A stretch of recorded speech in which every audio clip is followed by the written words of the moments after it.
ఎక్కడి నుంచి వచ్చింది వీళ్ళిద్దరికి ఆ శక్తి? మీలాంటి మనుషులే, నాలాంటి మనుషులే. నాలాగా కావాలంటే కొంచెం కష్టం. ఇలాగా అవ్వలేరా? సంకల్ప బలము, ధ్యాన శక్తి, ఈ రెండు ఇంత గొప్పగా చేస్తున్నాయి. ఇంత ఎదురుగా మీ ఎదురుగా ఉదాహరణ ఉంది. ఇంకా నేను ప్రత్యేకించి ఉదాహరణలు ఏం చెప్పాలా? కానీ మీకు ఇంట్రెస్ట్ ఉంటుంది, వీడిలాగా మేము ఉండాలా, వీడిలాగా పడిన తిప్పలు మటుకు పడకూడదు, రావాలంటే యాడ నుంచి వస్తుంది? మీలాంటి అందరి కోసమే పత్రి గారు ఈ సులభమైన విధానం చెప్పారు. పిరమిడ్ అనుకుంటా ఉంటే మీరంతా ఏదో ఈజిప్ట్లో శవాలను పెట్టలు అనుకోవాల్సిన పనిలే. లక్షల సంవత్సరాల నుంచి మన సనాతన భారతదేశంలో 3 పిరమిడ్లను అత్యద్భుతంగా మనం రోజు పూజిస్తూనే ఉండాం. తెలుసా మీకు ఆ 3 పిరమిడ్లు? బాగా తెలుసు, కానీ మీరు ఆ పిరమిడ్లోని గుర్తించలే. కనీసం ఒకటన్నా చెప్పండి తెలిసింటే.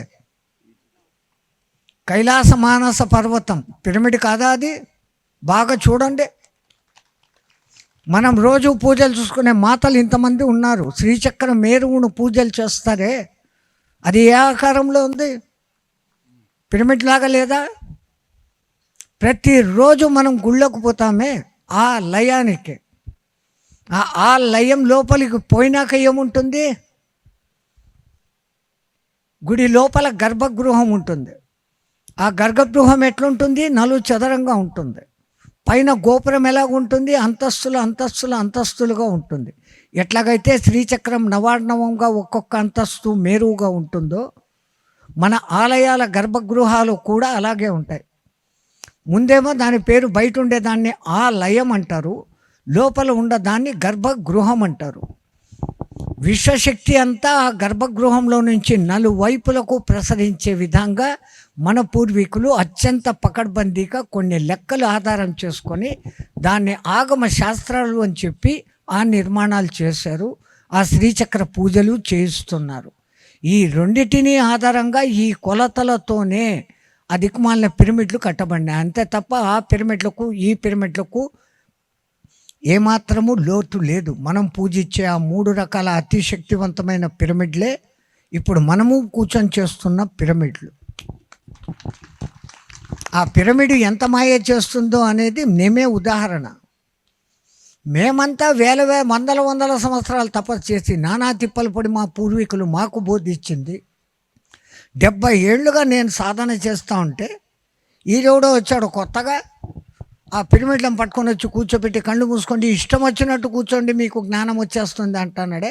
ఎవరైనా అని మొట్టమొదట మేము దృష్టి పెట్టాం. ఆయన పత్రి గారు అని తెలిసింది, సద్బ్రాహ్మణుడు అన్న సంగతి తెలిసింది. మాకు ఇంకా మంట పెరిగింది. ఒక బాపనాయుడు ఉండి పూజలు చేయొద్దంటాడు, పునస్కారాలు చేయొద్దంటాడు, ఆసనాలు వేయొద్దంటాడు, నీ ఇష్టం వచ్చినట్టు కూర్చో అంటాడు, నువ్వు మోక్షం పొందుతావు అంటాడు. మేము ఈ రోజు వరకు కూడా పొద్దున్నే 3 గంటలకు లేచి మా తిప్పలు ఆసనాలు పడుతుంటే ఈ కట్టె ఇట్లుంది, ఆ ట్యూబ్లైట్ ఏదో కొంచెం లోపల వెలుగుతూ ఉంది. మీకు ఏది లేకుండా ఒకటేసారి సోడియం లైట్ని మీ తలకాయల్లోకి పెట్టేస్తున్నాడే, ఎట్లా అనేసి ఒక చోట దొరికితే పట్టుకొని నీతో ఏకాంతంగా మాట్లాడాలని అవకాశం తీసుకొని అరగంట సేపు నా కడుపులో ఉన్న కక్కుర్తి అంతా ఆయన ఎదురుగా కక్కే, నోటికి వచ్చింది, తిట్టా కూడా. మీకంత కోపం రావచ్చు. ఆ తిట్టిన పాపాన్ని కడుక్కునేకే ఈ పొద్దు ఆ మహానుభావునికి నిత్యము సేవలు చేసుకుంటాడు. అంతసేపు అన్ని మాటలు అంటే నువ్వు అసలు బాపనోడివేనా? నువ్వు గాయత్రి చదివినావా? ఉపదేశం తీసుకున్నావా? ఉన్న గుళ్ళు గోపురాలకే పూజలు పునస్కారాలు లేక మేము సచ్చి అల్లాడుతూ ఉంటే కొత్తగా ఈ డబ్బాలు పట్టుకొని వచ్చినావేంది? దీంట్లో కూర్చుంటే మోక్షం వచ్చేస్తుందా? గుడి చుట్టూ తిరిగి చస్తా అంటేనే మాకేం రాలే. ఇక్కడ లోపల దేవుడు లేడు. పోనీ మంత్రాలు ఏమన్నా చదివిస్తావా? నువ్వు మంత్రాలు చదివించావు. ఎట్లయ్యా ఇది? ఎందుకు జనాల్ని ఇంత మాయ చేసేసి మోసం చేసేస్తాడో అన్న. అరగంట ఓపిక నేను తిట్టినాక ఆ మహానుభావుడు గడ్డం కింద చేపట్టుకుని నా దిక్కే చూస్తూ శ్రద్ధగా విన్నాడు. ఏమో పెద్ద ఉపనిషత్తులు చెప్తా అంటే ఇన్నంత శ్రద్ధగా. నాకే ఒక దిక్కు భయమో ఒక దిక్కు బాధ వేసింది. ఒకవేళ నేనేమన్నా తప్పు చేస్తాడనా?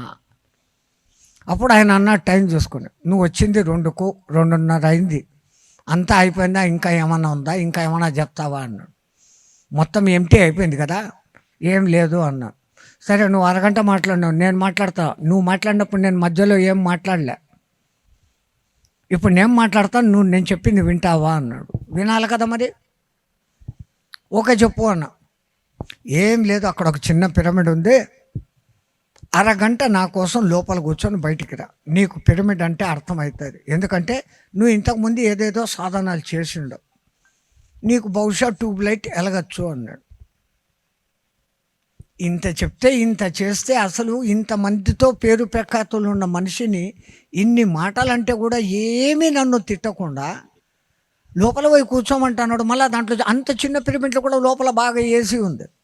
ఓకే, ఒక అరగంట జమ్మని కూర్చుందాంలే అని లోపలికి పోయి టైం చూసుకున్నా, 2:30 అయింది, 3 గంటలకు అంతా బయటకు వస్తామని. 6:30 గంటలకు బయటకు వచ్చాను నేను. 3:30 గంట లోపల నా బ్రెయిన్ వాష్ అయింది.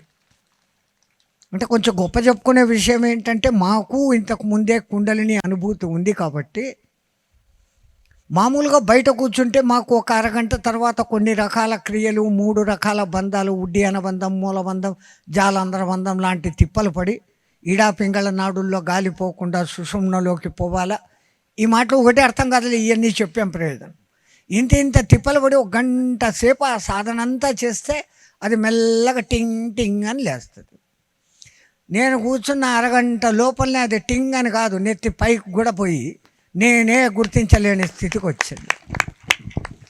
That is the greatness of pyramid. అప్పుడు నాకు అర్థమైంది, ఈ పిరమిడ్ అంటే మామూలు పిరమిడ్ కాదు, ఇది శ్రీచక్ర మేరువు, గర్భాలయము, మహా మానస పర్వత, కైలాస పర్వతము అన్న సంగతి ఈ మట్టి బుర్రకు అప్పుడు తెలిసి వచ్చింది. ఆ మహానుభావుణ్ణి క్షమాపణ వేడుకున్నాం. ఆ తర్వాత కూడా మా దారి మాదే అయినప్పటికీ 30 ఏళ్లలో ఇంత గొప్ప సామ్రాజ్యాన్ని చేసినాడంటే ఎంతటి గొప్ప సంకల్పం. అది నిజంగా ఆయన చేసిందా, పరమాత్ముడు ఆయన చేత ఈ పని చేసి పంపించాడా చెప్పండి. ఇట్లాంటి మహాత్ముల విషయంలో వాళ్ళు వచ్చిన అవతరణ దినోత్సవాలే అత్యంత అద్భుతంగా మనం చేసుకోవాలి. ఆ తర్వాతి దినాన్ని అస్సలు తలుచుకోవాల్సిన పనిలే. ఎందుకంటే మనమంతా వచ్చి పోయేవాళ్ళం, కొంతమంది ఉంటారు వచ్చి ఉండిపోయేవాళ్ళు. అట్లాంటి కోవకు చెందిన వారు శ్రీమాన్ పత్రిజీ గారు. ఎందుకంటే మనం ఏదో ఈ తనువు ఇడిచిపెట్టినాడో అయిపోయింది అనుకుంటాం. మనం ఇడిచిపెడితే ఏమీ కాదు. మహాత్ములు తనువు ఇడిచిపెట్టినారంటే వాళ్ళు విశ్వ చైతన్యంలో కలిసి సర్వచైతన్యంగా అందరినీ చైతన్యవంతులు చేస్తారు. మీకు తెలిసిన ఉదాహరణ, రమణ మహర్షి కట్టెలో ఉన్నంత వరకు రౌండ్ అబౌట్ సమ్ 1950 మేము చివరిసారి ఆయన చూసినప్పుడు, చనిపోయే ముందరు. ఆ 50 వరకు రమణ గురించి తెలిసింది చాలా తక్కువ. ఈ 50 సంవత్సరాల్లో ఇప్పుడు అరుణాచలం అంటే మీకు గుర్తొచ్చే పేరు రమణ మహర్షి. అసలు అరుణాచలం దేనికి ప్రసిద్ధో మీకు ఎవరికైనా తెలుసా? పంచభూత లింగాలలో అది అగ్నిక్షేత్రం మా దృష్టిలో, మాకు. అది కాస్త ఇప్పుడు ఎవరు అనుకోరు. అరుణాచలం అంటే రమణ మహర్షి అంటున్నారు. అతి కొద్ది కాలంలో 2-3 క్షేత్రాలు ఆ క్షేత్రాల పేరుతో కాకుండా పత్రి జ్ఞానక్షేత్రాలుగా రాబోతున్నాయి. ఒకటి ఈ మహానుభావుడే సహకరించి కట్టిన ఆ హైదరాబాద్ పిరమిడ్, మహేశ్వర పిరమిడ్.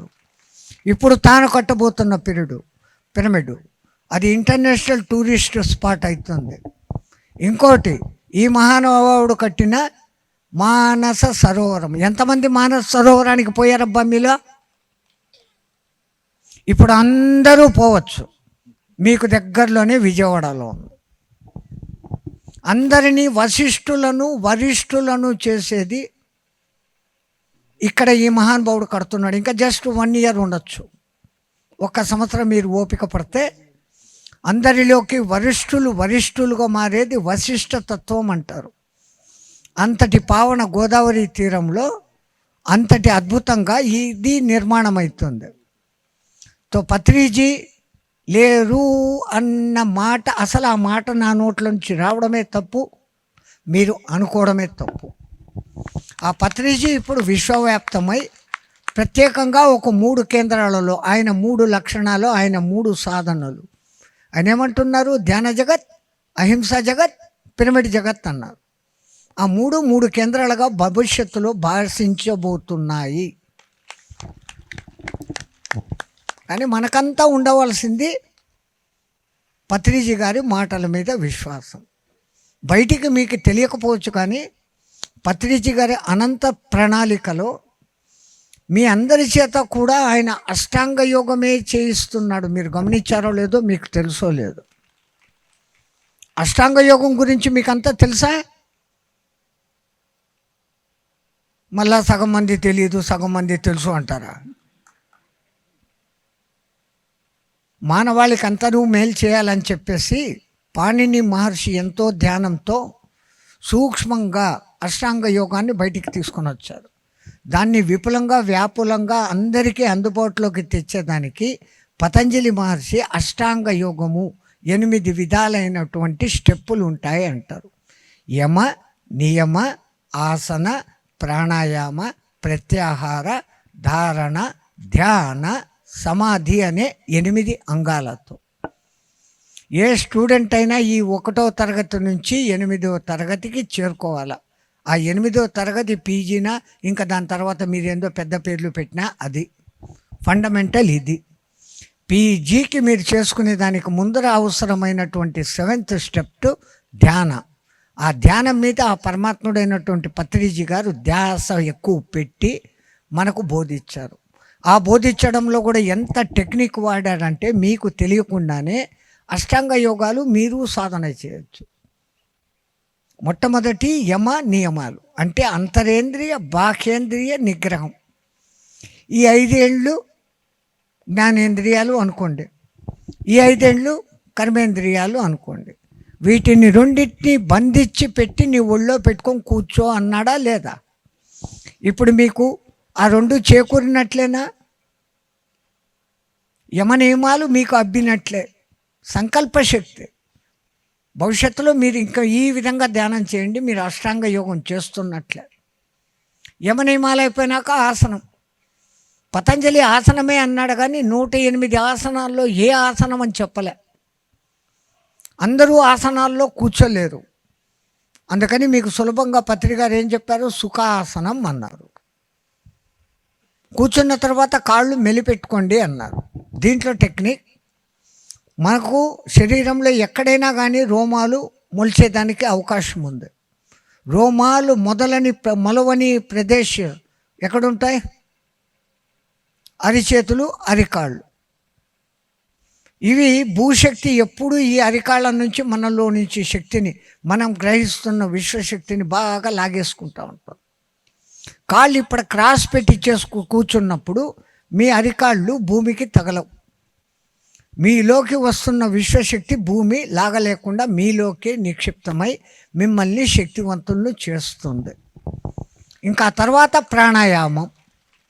మేము చేసే ప్రాణాయామం ఒక్కసారి గాలి తీసుకొని 3 నిమిషాల సేపు బంధించి పెడతాం, ఆ తర్వాత వదులుతాం.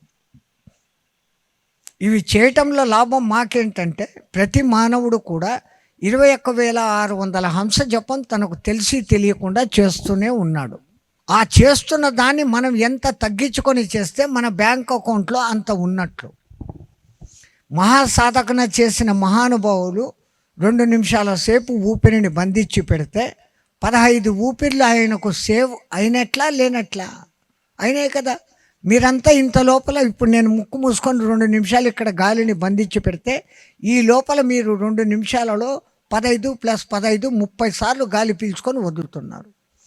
నేను మాత్రం ఒక్కసారి పీల్చుకొని వదులుతున్నా. నాకు 29 ఊపిర్లు మిగిలినట్లే కదా, నా బ్యాంక్ అకౌంట్లో ఉన్నట్లే కదా. నా ఊపిరిలో పోయేంత వరకు, నా అకౌంట్ తీరేంత వరకు నేను వాని దగ్గరికి పోవాల్సిన పని లేదు కదా. మన ఆయు మన చేతిలో ఉంది ప్రాణాయామంతో. ప్రాణాయామం అందరికీ సాధ్యం కాదని పత్రిజీ గారు దాన్ని బాగా సులభతరం చేసి శ్వాసను గమనించు అన్నారు. జాగ్రత్తగా నిజంగా మీరు మనస్పూర్వకంగా ధ్యాన స్థితిలో ఉండి కేవలము శ్వాసను గమనిస్తే 2 లాభాలు కలుగుతాయి. ఒకటి, ఈ చంచలమైన కోతికి ఆ ఒక్క డ్యూటే అప్పచెప్పాం. మనస్సు అనే కోతికి ఒక్క డ్యూటే అప్పచెప్పాం. అది నిర్విరామంగా ఈ వచ్చి పోయే గాలిని గమనిస్తూ ఉంటుంది. మనస్సు ఏకాగ్రత అనేది మీకు తెలియకుండా కలిగిపోయింది. ఎప్పుడు మీకు తెలియకుండానే మీ శ్వాసక్రియలు అతి మెల్లగా, అతి జోరుగా జరుగుతాయి, అతి మెల్లగా జరుగుతాయి. తద్వారా నిమిషానికి మీరు కూడా 6-7 శ్వాసలే తీసుకుంటారు. మీ శ్వాసక్రియల్లో 7 మిగిలిన పొద్దున, మధ్యాహ్నం, సాయంత్రం మీకు వీలున్నంతసేపు ధ్యాన స్థితిలో కూర్చుంటే 3 రోజులకో 10 రోజులకో 1 రోజు ఆయువు మీకు సేవ్ అవుతుంది. మమ్మల్ని చూసి మీరు అనుకుంటున్నట్లే మాలాగా మీరు మాలే సులభమైన టెక్నిక్ ఇక్కడ ఉంది. అష్టాంగ యోగానికి పత్రి గారు పెట్టిన కూర్చున్న విధానానికి మీకు పోలిక చెప్తున్నాను. అక్కడ ప్రత్యాహారం అన్నారు. మనసుకి ఇక్కడ ఇప్పుడు శ్వాస మీదే గమనింపు అంటే వేరే గమనింపులు లేకపోవటం మూలంగా అది ప్రత్యాహారమైంది. ఇంకా ధ్యాన అన్నారు. ధ్యాస అన్నిటినీ విడిచిపెట్టి, అన్నిటి మీద ధ్యాస ఇడిచిపెట్టి ధ్యానం మీద ధ్యాస పెట్టడమే ధ్యానం.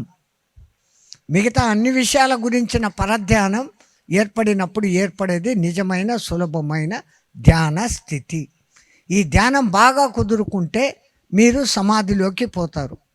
సమాధిలోకి అంటే మళ్ళీ పిరమిడ్లలోకి కాదు, ఆ పిరమిడ్లలోకి కాదు. ఆదితో సమం కావడం, సమ ఆది. ఆది అంటే పరబ్రహ్మ, పరాకారుడు, నిరాకారుడు అని మనం ఏది చెప్తున్నామో దాంట్లోంచి వచ్చిన మనము దానిగా మారడం. పత్రిజీ గారు మీకు అందరికీ చేసిన ఇంకొక లాభకరమైన విషయం ఏమంటే, ఇంతకుముందే నేను చెప్పాను, మీరంతా గుళ్ళోకి పోతారు గర్భాలయంలోకి. అమ్మ గర్భం నుంచే మనమంతా వస్తున్నామా? తల్లి గర్భంలో నుంచి వస్తున్నామా మనం, లేదా? ఏమయ్యా నేను చెప్పింది ఎవరికి సరిగ్గా వినపడడం లేదా? ఇట్లా ప్రతి ఒక్కళ్ళం పుడుతున్నాం. ఎక్కడి నుంచి పుడుతున్నాం? అమ్మ కడుపులో నుంచి, తల్లి గర్భంలో నుంచి పుడుతున్నామా? ఏం ఆకలి ఎక్కువైపోయిందా, నిద్ర వస్తుందా, ఎక్కువసేపు చెప్తున్నామని? 2-3 ఎత్తుతే మిగతా వాళ్ళు ఎత్తాలంటే వీళ్ళు ఎక్కడి నుంచి ఎట్లా పెట్టినట్ల? మరి మళ్ళీ తల్లి గర్భంలోకి పోతాడమ్మా, ఒక్కళ్ళు పోవడంలే. ఎక్కడ పోతాడా? భూమాత గర్భంలోకి పోతాడు. కానీ పత్రిజీ గారు మిమ్మల్ని తల్లి గర్భంలోకి రిటర్న్ పంపిస్తూ ఉన్నారు. ఇప్పుడు పిరమిడు గర్భాలయం అన్న సంగతి మీకు అర్థమైంది కదా. మీరు గర్భాలయంలో కూర్చొని పూజలు చేస్తుంటారు కదా. ఆ పిరమిడ్ నిర్మాణంలో ఉన్న యాంగిల్లో ఉన్న టెక్నాలజీ మన చుట్టూ వ్యాపించి ఉన్న విశ్వశక్తిని కేంద్రీకృతం చేసి లోపలికేస్తుంది. కేవలం పిరమిడ్ లోపలనే కాదు, పిరమిడ్ వైశాల్యం ఎంత ఉందో దానికి 10 దూరం వరకు దాని శక్తి తరంగాలు పోతూనే ఉంటాయి. ఈ విషయాన్ని గుర్తించే మన పూర్వపు మహానుభావులు మనని గుడికి పోతే గుళ్ళో దక్షిణ వేసేదానికన్నా గొప్పగా ఇంకొక దక్షిణ వేసి రండిరా అంటారు. మీరంతా గుళ్ళోకి పోతే దక్షిణ వేస్తారా? ఉండిలో దక్షిణలు వేస్తారు కదా, వేస్తారు. మళ్ళీ ఇంకో దక్షిణ కూడా వేస్తారా? గుడి చుట్టూ తిరిగే ప్రదక్షిణ, ప్రబలమైన దక్షిణ. ఎందుకు తిరగమంటారు? ఆ గుళ్ళోని విగ్రహం తాను గ్రహించిన విశ్వశక్తిని తన చుట్టుపక్కలకు అన్ని వైపులకు తరంగాలుగా ప్రవాహంతో ఇడిచిపెడతా ఉంటుంది. మీరు అతి నెమ్మదిగా గర్భాలయం చుట్టూ తిరుగుతున్నారు అంటే మీరు ఆ తరంగాలలో నిండి ఉన్నారు. ఆ తరంగాలు మీ శరీరంలో ఉన్న షట్చక్రాలను యాక్టివేట్ చేస్తాయి, అనారోగ్యాలను తొలగిస్తాయి, మీ థాట్స్లో చేంజ్ తీసుకొని వచ్చి ఉన్నతమైన ఆలోచనలను కలిగింపచేస్తాయి. ది సేమ్ టెక్నిక్ పిరమిడ్లో జరుగుతుంది. అందుకే పిరమిడ్లోనే కూర్చొని ధ్యానం చేయాలని లే. ఆయన కట్టింది 100 మంది కూర్చునేదండి, మేము ఇంతమంది వచ్చాం, పిరమిడ్ లోపల మాకు అవకాశం దొరకలేదని లోపల ఉన్న వాళ్ళను బయటికి పీకి మనం లోపల దూరే పని చేస్తూ ఉంటాం. మనం చేసేదంతా ఇంతే. యాడో ఏదో ఇంత ఉంది అంటే ఆ ఉన్నోడిని, లోపల ఉన్నోడిని బయటికి పీకి మనం పోవాలి. అందరికన్నా ముందు మనం పొందాలి. ఈ తపనే. దీన్ని మానుకొని పిరమిడ్ ఉన్న చోటుకు మీరు చుట్టుపక్కల ఎక్కడ ఉన్నా కానీ ఆ విశ్వతరంగాలను ప్రత్యేకించిన డైమెన్షన్లో అన్ని వైపులా ఇక్కడ ప్రసరిస్తూనే ఉన్నాయి. ఎట్లాగైతే వాల్మీకి 3 శాసనాలు పెట్టాడో, వాల్మీకి 3 శాసనాలు పెట్టాడు. ఏ రాత రాయాలన్నా ముందు శ్రీరామ అని రాయండిరా. 10 కొంపలైనా ఉన్న ఊర్లో ఒక రామాలయ భజన మందిరం పెట్టుకోండిరా, సూర్యచంద్రులు ఉన్నంత వరకు ఈ రామాయణం జగత్తులో ఉంటుందిరా అని వాల్మీకి మహర్షియుడు చెప్పాడు. మనకు పత్రిజీ గారు ఇచ్చినది 2 మాటలు. ఇంటింట ఒక్క పిరమిడ్ ఉండుగాక, ఊరందరికీ ఉపకారం చేయుటకై ఒక పిరమిడ్ ఉండుగాక. పత్రిజీ గారి శిష్యులుగా పత్రిజీ గారికి మనం ఇవ్వాల్సిన దక్షిణ ఆయన చెప్పిన ఈ 2 మాటలను నిజంగా ఆచరణలో పెట్టడం. వినడం సంతోషించడం కాదు. ప్రతి ఇంట ఒక పిరమిడ్ ఉండాలి. ఆ పిరమిడ్ ఉంటే ఏం ఉపయోగాలో ఇంతకుముందు ఆయన చెప్పారు. పిరమిడ్లో పెట్టిన వస్తువు నెలల తడబడి చెడదు. సైంటిఫికల్గా కూడా ఇది ప్రూఫ్ అయిన విషయం. దాన్ని మీరు ఏదో ఈజిప్ట్ పిరమిడ్లు అన్నది మీ మనసులో నుంచి తీసేసి, నేను శ్రీచక్రం మేరులో కూర్చున్నాను, నేను మన ఆలయాల గర్భగృహంలో కూర్చున్నాను, నేను కైలాస పర్వతంలో కూర్చున్నాను అన్న భావన పెట్టుకుని ఇంక మీదట మీరు ధ్యానం చేస్తే మీ ధ్యానము ద్విగుణీకృతము త్రిగుణీకృతము అవుతుంది. కానీ ఉండాల్సింది అన్నిటికన్నా ముఖ్యంగా విశ్వాసం. ఎంతటి బలీయమైన విశ్వాసం అంటే, ఆ విశ్వాసం చేసే శక్తి ఎంత శక్తివంతంగా ఉంటుంది అంటే, మీకు అందరికీ వినపడి తెలిసిన ఒక చిన్న కథ చెప్తాను. ఒక ఊరిలో ఒక దంపతులు ఉండేవారు, బాగా రిచ్, తొందరగా పూర్తి చేస్తాను, మళ్ళా లోపల ఆత్మారాముడు అల్లరి చేస్తే కష్టం.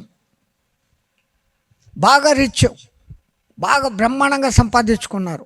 7-8 బెడ్రూమ్ల ఇల్లు కట్టుకున్నారు, పెద్ద హాల్లో, రిసెప్షన్, పాడు ప్రదేశం. వాళ్ళకు ఒక కొడుకు. వాళ్ళు చేసే వ్యాపారం ఏమంటే గొర్రెల వ్యాపారం. గొర్రెలు పిల్లలు పెడతాయి, దానిలో అమ్మేస్తారు, మళ్ళీ పిల్లలు పెడతాయి, అమ్మేస్తారు, పైసలు వస్తుండే. పక్కనే అడవి, 1 పైసా వీళ్ళది ఖర్చులే, అంతా మిగులుడే. వాళ్ళకు ఒక కొడుకు. ఆ కొడుకు పెళ్లి చేశారు. ఆ పిల్ల పల్లెటూరు నుంచి వచ్చినా కానీ ఆ పిల్లకు దేవుడు, దెయ్యము, భక్తి ఇవన్నీ ఉన్నాయి. ఆ పిల్ల వచ్చి ఇల్లు అంతా తిరిగింది. మా వైభోగం చూస్తుంది మా కోడలు అనుకునే అత్తమామలు, నా సంపద చూసి ఆనందిస్తుందని మొగుడు, ఉందా మా ఇల్లు, అది ఆ బెడ్రూము, ఇది బెడ్రూము, ఇది మాస్టర్ బెడ్రూము, ఇది వంటగది, ఇది అది గది, ఇది గది అన్నీ చూపిస్తాడు. అయ్యా ఇన్ని గదులు చూపిస్తాడో అసలు గది చూపించలేదే అన్నారు. ఇంకేం గది కావాలా అన్నారు. దేవుని గది ఒకటి ఉండాలి కదయ్యా అని. దేవుడా వాడేవుడు, వాడేం చేస్తున్నాడు అనుకో, మేము కష్టపడుతున్నాం, మేము సంపాదిస్తున్నాం, మా తెలివితేటలతో మేం చేస్తున్నాం, దేవుడు ఏం చేస్తున్నాడు? నైనా దేవుడు అనేవాడు ఒకడు ఉన్నాడురా బాబు. కనీసం దేవుడు నీకు తెలియకపోతే దేవుణ్ణి చూపించే ఒక గురువునన్నా పట్టుకోండి. ఈమెమో రోజు ఇదే బోధ చేస్తుంది. పెండ్లై 6 నెలలు అయింది, వీళ్ళలో ఏమాత్రం మార్పు లేదు. ఆ సమయానికి ఆ పిల్ల అదృష్టం కొద్దీ ఆ ఊరికి ఒక హరికథా భాగవతారు వచ్చాడు. హరికథలు చెప్పేవాళ్ళు హరి యొక్క కథలను చెప్పి మనసులను రంజింపచేసేవాళ్ళు. తాము సాక్షాత్తు హరులై అందరినీ హరులుగా మార్చగలిగిన వాళ్ళు. అట్లాంటి హరికథా భాగవతారు ఇప్పుడు మన ఎదురుగానే ఇక్కడ ఉన్నాడు. ఈ కోడలు, కొత్త కోడలు మొగుడికి అల్టిమేట్ బాంబు వేసింది. నేను 6 నెలలుగా మొత్తుకుంటా అంటే మీరు అస్సలు యాడికి పోరు, దేవుడు లేడు, దెయ్యం లేదంటారు. కనీసం దేవుణ్ణి చూపించే గురువు ఒకడు మనకి ఇప్పుడు వచ్చి ఉన్నాడు ఊర్లో, ఆయన్ను పట్టుకొని నువ్వు తరిస్తావు, ఆయన చెప్పిన కథ విను అనింది. సరే, ఈమె గోల భరించలేక ఆయన ఒక కంబళ వేసుకొని ఒక కర్ర తీసుకొని ఆ హరికథ మండపానికి పోయాడు. ఈ పొద్దు ఏ పొద్దున్నా కానీ ఈయన హరికథలు విని ఉంటే కదా. ఆడేమో చెప్తున్నాడు. అందున ఆ రోజు గజేంద్ర మోక్షం అత్యద్భుతంగా చెప్తున్నాడు. అందరికీ విన సొంపైన స్వరంతో ఆలమూల వైకుంఠమున ఆ మూల సౌదంబు దాపన మందార వనాంతం. వీడు ఏంది మూల ఏందో అంటున్నాడు, మందారం అంటాడు అని వీడు గడ్డ మీద ఆ కరెక్ట్ అడ్డం కింద పెట్టుకునేసి శుభ్రంగా పడుకొని నిద్రపోయాడు. రాత్రి 12 అవుతుంది. అందరికి కూడా నిద్ర వస్తుంది. అందరినీ నిద్రలో నుంచి అలర్ట్ చేసేదానికి ఆ హరికథా భాగవతారు ఒక్కసారి పైకి చూడండి రా, నా కథకు మెచ్చి శ్రీమన్నారాయణుడు మిమ్మల్ని అందరినీ ఆశీర్వదించేదానికి వచ్చాడు, జై శ్రీమన్నారాయణ అనండి రా అన్నాడు. ఇంకా అరిచే దాంట్లో మనమంతా ఫస్ట్ కదా, గట్టిగా జై శ్రీమన్నారాయణ అన్నారు. మనోడికి నిద్రాభంగం అయింది. ఏమయ్యా అందరూ అంత గట్టిగా అరుస్తాండారే అన్నాడు. గురువుగారు ఇప్పుడే మాకు శ్రీమన్నారాయణను చూపించారు అన్నాడు. అమ్మో, వీనికి లైట్ వెలిగింది. నా భార్య చెప్పింది నిజమే, ఆ దేవుడెవడో నాకు ఇంతవరకు తెల్లే, కానీ దేవుణ్ణి చూపించేవాడు ఎవడో నాకు దొరికిపోయినాడు, ఈయన్ని పట్టుకుంటే దేవుణ్ణి చూపిస్తాడు. ఆ రాత్రంతా ఎట్లా గడిచింది. తెల్లారుజామున 5 గంటలకు హరికథ అయిపోయింది. ఎక్కడోళ్ళు అక్కడికి పోతాడారు. ఈయనకి ఇచ్చిన డబ్బులు మూట కట్టుకొని ఈయన పక్క ఊర్లో కథ చెప్పేదానికి అడవిలో పోతాను మొదలుపెట్టాడు హరికథ భాగవతారు. మనోడు కర్ర తీసుకొని గంగళి మిందేసుకొని ఆయన వెంటబడ్డాడు. గురువా ఆగండి అన్నాడు. ఏమినాయనా అన్నాడు. నువ్వు రాత్రి అందరికీ దేవుణ్ణి చూపించానట, నా కర్మ నేనట ఆయనకి నిద్రపోతా అంటేనాయా, ఒక్కసారి ఇప్పుడు నాకు ఆ దేవుణ్ణి చూపించేసి నువ్వు పో అన్నాడు. ఒరే, దేవుణ్ణే చూపించేవాడిని అయితే నేను ఈ హరికథలు చెప్పుకొని ఎందుకు బతుకుతాను రా బాబు, ఏదో నోటుకు వచ్చింది చెప్పాను, వదిలిపెట్టు, వెళ్ళిపో అన్నాడు. ఒక్కడా ఇద్దరా, మా ఊరోళ్ళందరినీ అడిగా, అందరూ చెప్పారు స్వామి దేవుణ్ణి చూపించారు, మేము చూసి జై అన్నామన్న. నాకేం లేదయా, ఆ దేవుణ్ణి ఒకసారి చూపించి అంతే చాలు. ఈయన చూపించు అని ఈయన, నాకు తెలుదురా అని ఆయన ముందు పోతున్నాడు, ఈయన వెనకపోతున్నాడు. మధ్యాహ్నం 12 అయిపోయింది, ఎండ నెత్తికొచ్చింది. ఈయనకి ఓపికలు తగ్గిపోయినాయి. హరికథ భాగవతారు కూడా ఈడెవడరా నా వెనక బంకలాగా పడినాడు, ఈయన ఎట్లా వదిలించుకోవాలా అనేది ఆయన బాధ. ఎంతసేపు భంగపడినా వీడు చెప్తా లేడే, ఇంకా మనకు తెలిసిన విద్య చూపిస్తాము అనుకున్నాడు. గురువుగారికి ముందు వచ్చి నిలబడినాడు. పొద్దున 6 గంటల నుంచి నీ వెంబడితే అడవిలో 12 దాకా తిరుగుతాండ, అంతమందికి చూపించి నాకు చూపించమంటే చూపిస్తావా నీ బుర్ర పగల కొడతామా అని కరపైకెత్తి. ఇంకా వీడు చంపేటట్టు ఉన్నాడు, వీడి నుంచి తప్పించుకోవాలి, ఏం చేయాలి? ఒరే, దేవుణ్ణి చూడాలంటే గొప్ప గొప్ప మంత్రాలు ఉంటాయిరా, ఆ మంత్రాలు చదువుతూ తపస్సు చేయాలిరా అన్నాడు. మరి ఆ మంత్రాలు తపస్సు అంటే ఏందో చెప్పు నాకు అన్నాడు. వీడికి మంత్రాలు అన్నా తెలిసింటే కదా హరికథలోడికి. ఈడేమో వదలడంలే, ఆ టెన్షన్ తట్టుకోలేక, సరే నీకు మంత్రం చెప్తానురా, ఆ మంత్రాన్ని పఠిస్తూ అక్కడ కూర్చో, వాడు వచ్చేంత వరకు ఆ మంత్రం వదలకుండా చదువు అన్నాడు. మళ్ళీ అదే కదా నేను ఇంతసేపు నుంచి అడిగింది, కొడతానంటే చెప్తావు, ఇంతకుముందు చెప్పలే, ఏందో ఆ మంత్రం చెప్పు అన్నాడు. వీడు ఇట్టా చూసి, ఒరే బంకనారాయణ వచ్చి పోరా నాయన అన్నాడు. ఇది మంత్రం. ఈ మాత్రం చెప్పేదానికి 6 గంటలు పట్టించావు, నువ్వు పో ఇంకా అని ఆయన చెట్టు కింద కూర్చున్నాడు. అప్పటికి టైం 12. 4 గంటల సేపు ఈయన ఇదే మంత్రం, బంకనారాయణ వచ్చిపోరా నాయన. ఎవరైనా ఊహించగలరా? నిజంగా శ్రీమన్నారాయణుడు 5 గంటలప్పటికే ఆ మహానుభావుడి ఎదురుగా ప్రత్యక్షమైనాడు. ఒరేనాయనా, నీ భక్తికి మెచ్చానురా, నీకేం వరం కావాలో అడుగు అన్నాడు. వీడు కళ్ళు తెరిచి చూసినాడు. ఎవడయా నువ్వు అన్నాడు. వీడు ఎప్పొద్దున్న నారాయణ నువ్వు చూసింటే కదా. ఒరే, నువ్వు జపించిన మంత్ర బంకనారాయణుడిని రా అన్నాడు. నువ్వు బంకనారాయణుడు అని నాకు తెలియదు, కాసేపు ఇక్కడనే ఉండు, నేను పోయి మా గురువుని తీసుకొని వస్తాను అన్నాడు. అట్లా కాదురా, మాకు ఒక నియమం ఉండదు, ఎవడు తపస్సు చేస్తే వానికి వరం ఇచ్చి పోవాలా అన్నాడు. వరమా? ఏందా వరము అన్నాడు. అరే వరం రా, నువ్వు ఏమన్నా కోరుకో, అది ఇచ్చేసి పోతామని. నాకేం కోరుకోవాలో కూడా తెలీదు, మా గురువుని అడిగి చెప్తా, నువ్వు ఈయనే ఉండు అన్నాడు. వీడెక్కడ ఉంటాడు రా, సరే ఉంటాను పో అన్నాడు. ఈయన కొంచెం దూరం పైనాక డౌట్ వచ్చింది. వీడంతా ఒళ్ళు మీద నగలు దిగేసుకొని ఉన్నాడు, కొత్తగా కనపడుతున్నాడు, 4 చేతులు ఉన్నాయి, ఉంటాడో పోతాడో. ఆడ ఒక సన్న చెట్టు గట్టిది కనపడితే అక్కడ నిలబడి, ఒరే బంకనారాయణ ఇట్ట రారా అన్నాడు. ఆయన వచ్చాడు. ఈ చెట్టు దగ్గర నిలబడు అన్నాడు. నిలబడినాక ఆ మహానుభావుణ్ణి నారాయణుణ్ణి తన కంబళితో వాడిని చుట్టి కట్టి పెట్టేసినాడు. ఎక్కడికి పోడు ఇంకా ధైర్యం తెచ్చుకొని కర్ర ఒకటి తీసుకొని పక్క ఊరికి పరిగెత్తపోతున్నాడు. ఆ ఊరు చేరేసరికి అక్కడ రాత్రి 7 అయింది. మన హరికథ భాగవతారు కొత్త కథ ఆ ఊర్లో మొదలు పెడుతూ జయ శ్రీమన్నారాయణ అన్నాడు. ఆ దిక్కు చూస్తే వాడు కర్ర తీసుకొని నేను నరసింహావతారంలాగా వస్తా అన్నాడు. నా బంక మంత్రం పనిచేయలేదు, నా బుర్ర రామకీర్తన పాడేదానికి వస్తాన్నాడు వాడు అని అక్కడున్న పెద్ద మనుషులతో, నాయన నన్ను కాపాడండి రా అన్నాడు. ఏమైంది స్వామి అని వాళ్ళు అడిగిరి. వాడేమో నన్ను రాత్రి పగలు బంకలాగా తగులుకున్నాడయా, నోటికి వచ్చింది ఏందో చెప్పి వాడిని బంక వదిలించుకున్నా, ఇప్పుడు ఆవిడ వానికి బాగా దోమలు చీమలు కుట్టింటాయి, నన్ను కొట్టేదానికి వస్తానాడు అన్నాడు. వీళ్ళందరూ ఆయన నిలబెట్టి, ఏం రా ఏమంత జోరుగా వస్తాను అంటే, మా గురువుగారిని అర్జెంటుగా అడవిలోకి తీసుకుపోవాలండి. ఆడ తీసుకుపోయి కొడతావా? కొట్టను కాదండి, ఆయన ఏదో ఒక మంత్రం ఇచ్చాడండి, అది చదివానండి. వాడు ఎవడో బంకనారాయణుడు అంట వచ్చాడు, వాడు బంకనారాయణుడు అని నాకు తెలుదు. సరే నువ్వు బంకనారాయణుడు పోరా అంటే పోడంట, నాకేందో వరం ఇస్తాడంట. ఆ వరం ఏం అడగాలనో నాకు తెలియదు. మా గురువుగారు చెప్తే చేస్తాను. వాడు చెప్తున్నది పాపం నిజమే కదా, ఎవరో నమ్మడం లేదు. ఒరే మేము కూడా ఒక 5 మంది కర్రలు తీసుకొని వస్తాంరా అన్నారు. ఓ రండి, నాకేం భయం. ఒక 5 మంది గట్టి లాఠీలు తీసుకొని లాంతర్లు తీసుకొని మళ్ళా అడవిలేకపోయినారు. ఆడపోతే చెట్టు ఉంది, చెట్టుకు వీడు కట్టిన కొంగళి ఉంది. కానీ నారాయణుడు వీనికి కనపడుతున్నాడు, కానీ వాళ్ళకెందుకు కనపడతాడు? ఏడరా మీ నారాయణుడు? దాన్నే ఉన్నాడు కదా, ఈయన కనపడుతున్నాడు, వాళ్ళకి కనపడలే. ఏమీ లేదరా ఆడ మోసం అన్నాడు. మోసం కాదు, ఉండండి అని ఆయన దగ్గర పోయినాడు. ఏమయ్యా బంకనారాయణ, నాకేమో ఇంత బాగా కనపడుతుండవు, వాళ్ళందరికీ కనపడడం లేదేంది? ఇంతకుముందు చీకటి ఉండే, ఇప్పుడేమో లైట్లు కూడా ఉన్నాయి, వాళ్ళకి కనపడవేంది అన్నాడు. అరే వాళ్ళకు అర్హత లేదురా, వాళ్ళ గులవ నీకెందుకు, నువ్వు ఏం కావాలన్నా అడుగురా, అది ఇచ్చేసిపోతాన్నాడు.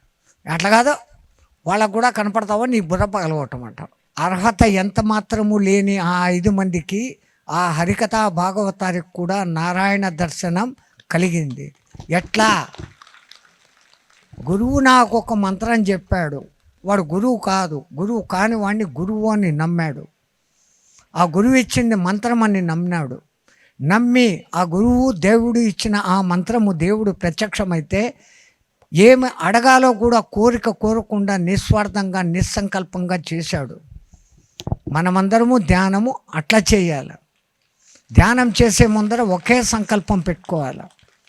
నేను నా బాగు, నా ఆరోగ్యం బాగు కోరుకుంటూ నేను ఆనందంగా ఉండాలని ఎలా కోరుకుంటున్నారో అందరూ ఆ విధంగానే ధ్యానంతో ఆ విధమైనటువంటి ఆనందము పొందుదురుగాక అని ఒక్క సంకల్పం పెట్టుకొని మనం చేస్తే మన చుట్టుపక్కల వాళ్ళందరూ కూడా ఆనందిస్తారు. మరి ఇటువంటి ఈ శుభ సందర్భాన్ని ఉపయోగించుకొని ఈరోజు శ్రీమాన్ పత్రి గారి పేరు మీద నేను మీతో కలిసి ఒక్క 10 నిమిషాలు మంచి ధ్యానంలో కూర్చుంటామని సంకల్పించుకుంటున్నాను. ఆ ధ్యాన విధిని మాస్టర్ వివరిస్తారు. ఏమన్నా ఇబ్బంది కలిగించుంటే ఎక్కడ కూర్చున్న వాళ్ళు అక్కడే కూర్చొని వినండి. జై శ్రీరామ్. చాలా అద్భుతమైన గోల్డెన్ ఆపర్చునిటీ, మళ్ళీ జీవితాల్లో రాదు. హాయిగా కళ్ళు 2 మూసుకుని మన యొక్క శ్వాస మీద ధ్యాసించండి. ఏ మంత్రం వద్దు, ఏ దేవతా రూపం వద్దు, మనతో మనం కూడి ఉందాం. మన శ్వాస ధారతో మన ధ్యాస ధార లయం చేద్దాం. మనతో మనం ఉందాం.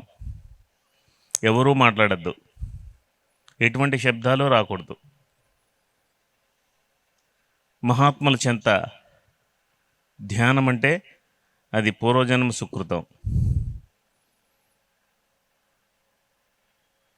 ఇంత గొప్ప స్వామీజీ సమక్షంలో మనం ధ్యానం చేయడం అంటే పత్రిజీ వారి అవతరణ దినోత్సవం సందర్భంగా మనకిచ్చిన వరం. ఆ వరాన్ని వినియోగించుకుందాం.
ఆఖరి 2 నిమిషాలు ఎవరో కళ్ళు తెరవద్దు. ఆ రోడ్డు మీద నిల్చున్న వాళ్ళు కూడా నిలబడే కళ్ళు మూసుకుని ధ్యానం చేయండి.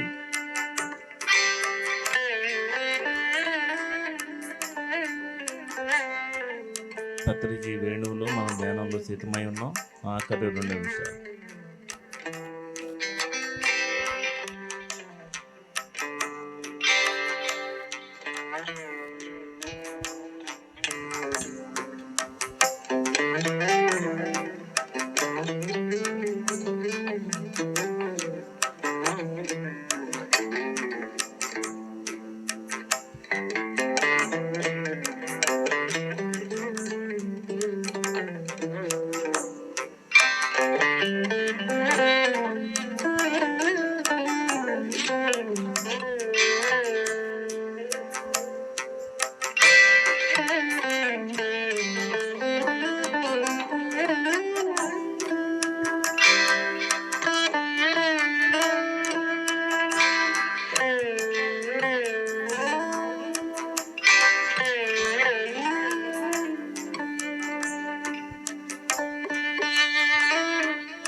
ఆఖరి 10 సెకండ్లు. 9, 8, 7, 6, 5, 4, 3, 2, 1, 0. కళ్ళు తెరవకుండా చేతివేళ్ళు కళ్ళ మీద పెట్టుకుందాం. 5 seconds. 5, 4, 3, 2, 1, 0. Slowly open your eyes.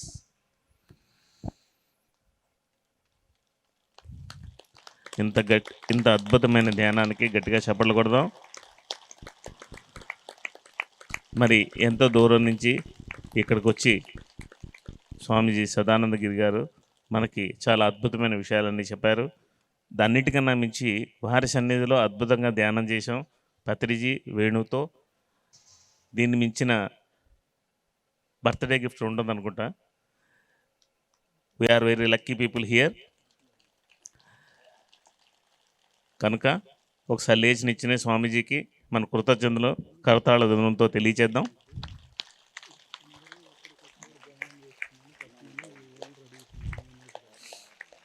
మీరందరూ అలాగే లేచినిచ్చిన చప్పట్లు కొడుతూ ఉంటే స్వామీజీకి మన కాంతి ధర్మ పిరమిడ్ పిఎస్ఎస్ఎం తరపున మీ అందరి తరపున వారిని సన్మానం చేస్తూ ఉంటాం.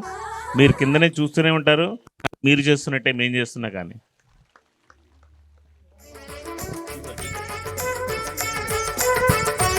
ఎక్కడ పిరమిడ్లు కట్టినా అది వాళ్ళ వ్యక్తిగత సౌకర్యానికి కాదు. ఎవరైనా వచ్చి ఎప్పుడైనా వచ్చి ఏ క్షణమైనా వచ్చి ఇక్కడున్న పిరమిడ్లో ధ్యానం చేసుకోవాలని ఆ నిర్మాతలు మేము కోరుకుంటున్న కోరిక. జై శ్రీరామ్. సరి సమానమైన జ్ఞానాన్ని మరి బోధించిన మహానుభావుడు సదానందగిరి గారు.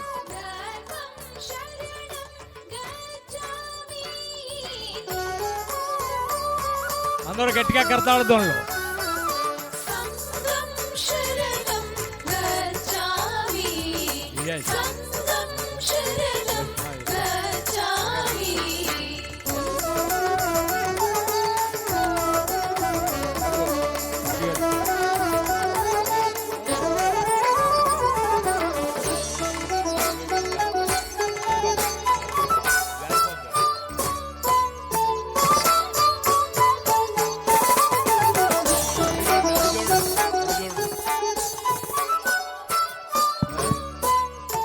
గట్టిగా చప్పటలతో గురుగారికి మనం కృతజ్ఞతలు తెలియజేసుకుందాం. గట్టిగా గట్టిగా. ఈరోజు కార్తీక మాసం ఒక శుభ అద్భుతమైన ఈ యొక్క శుభదినాన మనకి హిమాలయాల నుంచి మన కోసం విచ్చేశారు ఈ ధ్యాన అవతరణోత్సవాల సందర్భంగా. మరొకసారి గట్టిగా పూర్వదాం మన ధ్యాన దీక్షను.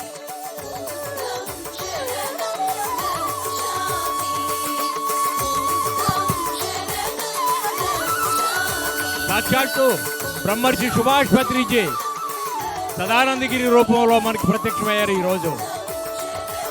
ఒక్క విన్నపము, మీ అందరికీ నేను షేక్ హ్యాండ్ ఇస్తాను. నమస్కారాలు మన పిరమిడ్ సాంప్రదాయం కాదు. సాయంకాలం చేతుల్లో నుంచి నా కరెంటు మీకో, మీ కరెంటు నాకో ఇప్పించండి. సాయంకాలం సార్, అంతవరకు సాయంకాలం ఓకే. సాయంకాలం ఇద్దరు కానీ నాకు ఓపిక ఉంది. ఇక్కడేం స్పెషల్ టికెట్లు లేవు. అందరూ లౌక క్రమశిక్షణ పాటించి ప్రశాంతంగా ఒక్క లైన్లో వస్తే మీ పని తొందరగా అయిపోతుంది, నా పని తొందరగా అయిపోతుంది. రెండోసారి సెకండ్ ఇచ్చేదానికి ఎవరైనా వస్తే మాత్రం చెయ్యిని పిసికి పారేస్తా, జాగ్రత్త. అందరూ మీరు మీ సీట్లో మీరు కూర్చోండి. స్వామీజీ అక్కడికి వస్తారు, ఎవరో డిస్టర్బ్ చేయకూడదు. చాలా స్వామీజీ ఇక్కడే ఉంటారు. వారు సాయంత్రం వరకు, రేపు ఉదయం వరకు ఇక్కడే ఉంటారు. పిరమిడ్లో ఎప్పుడంటే అప్పుడు కలవచ్చు. ఆయన మెటీరియల్తో గ్రీన్ మ్యాట్ కానీ ఈ కొన్ని సామాన్లన్నీ వశిష్ఠ గౌతమ్ నుంచి వచ్చినాయి కనుక మనందరం వశిష్ఠ గౌతమ్కి థ్యాంక్ చెప్పుకుందాం. ఆ మేనేజింగ్ ఇండస్ట్రీకి థ్యాంక్ చెప్పుకుందాం. Thank you. ఎవరో ఇక్కడ కాళ్ళు మొక్కొద్దు ప్లీజ్, ఎవరో స్టేజ్ మీద రావద్దు. ఈ సందర్భంగా మరి నాకైతే బ్రహ్మర్షి సుభాష్ పత్రిజీ నాకు సాక్షాత్కరించినట్టుగా నేను భావిస్తున్నాను. మరి ఎప్పుడైతే నాకు కొన్ని సంవత్సరాల కిందట నాకు ఒక పదవి ఇచ్చారు మహానుభావులు, ఉభయ పశ్చిమ గోదావరి జిల్లాలకు అధ్యక్షుడిగా అని చెప్పి, మరి ఈ యొక్క నాకు ఎంతో ఈ ఆనంద సమయంలో మరి ఆ పదవిని ఈరోజు సదానందగిరి గారి సాక్షిగా పరిచయిస్తున్నాను, త్యాగం చేస్తున్నాను, రాజీనామా చేస్తున్నాను. Thank you.